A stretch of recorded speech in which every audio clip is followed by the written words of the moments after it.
What's up, everybody? Hey, really quickly, more than anything, I just wanted to see if this works. It appears that it does.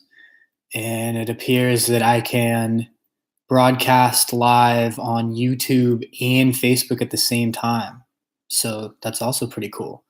And I think I have a Facebook group going on, the 12-week exercise challenge. So for those of you who are seeing this but didn't see that, you got to join that group, because a lot of the content that I want to put up on this, it's going to be exclusive to the people who are in that group. The group is free. You just got to reach out to me.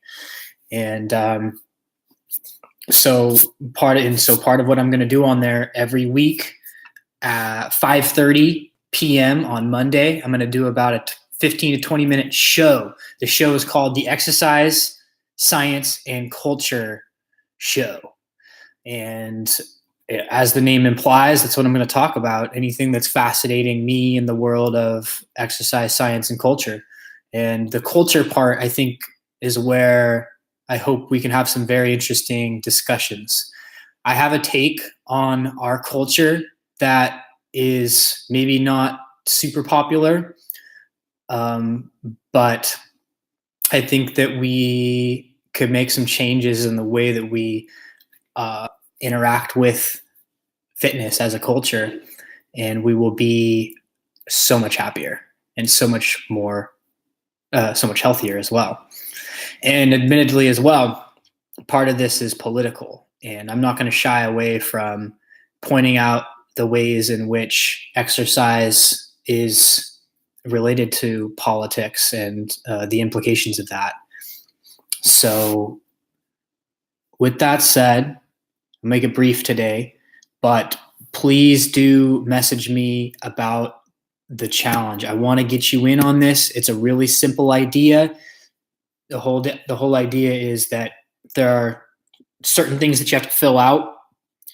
Basically, it's a goal setting process. It's getting you thinking about your fitness history and what you want to accomplish, what you would envision for yourself ideally. And then it also includes a physical assessment. You have to kind of take yourself through a physical assessment.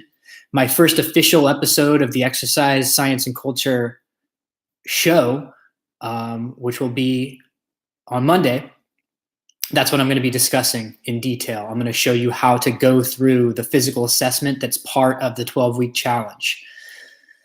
And it's based on fundamental movements. It's based on activities of daily living. The test itself is designed for just about anybody to take. Now, I have a lot of really good athletes who are taking this challenge, and for them, it's not going to be challenging at all for them to do these movements. They should score perfectly on this. However, even those advanced athletes, I would consider myself a pretty experienced athlete. And when I was going through, I wasn't going through the test, but I recently saw a picture of myself doing the rowing machine, and it doesn't look good. I have a very clear asymmetry. I lift my left shoulder more than my right every time that I do a pull. And that's probably the case for other pulling exercises that I do. I generally hold my posture that way. It's so one of my goals is going to be very mindful of that and to practice that. And I'm going to hope to see improvement when I retest after this 12 weeks. So that's that's a big part of the challenge, to see if you can improve your body mechanics over this period of time. And I bet you will. I bet you will, just by being mindful of it. The fact that you're going to take a look at those pictures, and even to the untrained eye, you're going to see pretty clearly that maybe one side is higher than the other. Just like in my case, it may be something to do with your ankles, your knees, your hips, could be your core. But we're going to try to work to identify what exactly is happening and what can we do about it. We're going to address the issues. We're not going to avoid the issues, work around them. We're going to address them, try to improve. So this challenge is not about, maybe the name is misleading. It's not that you have to run 100 miles, or it's not standardized at all. And what your goal is, it could be that you're trying to rehab your ankle. You're trying to be able to walk without your cane anymore. It could be that you're trying to sit up out of bed without any assistance. And then I think a lot of folks, if we can improve your cardiovascular capacity, if you can just be consistent in going to the gym, setting a plan, I'm going to go to the gym 3 days a week. If that's your goal, write it down.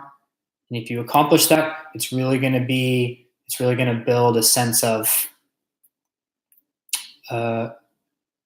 empowerment because you succeeded. And like I said in the other video, we want this to be a layup, especially the first time we're doing this. Let's set a really simple goals, very attainable goals.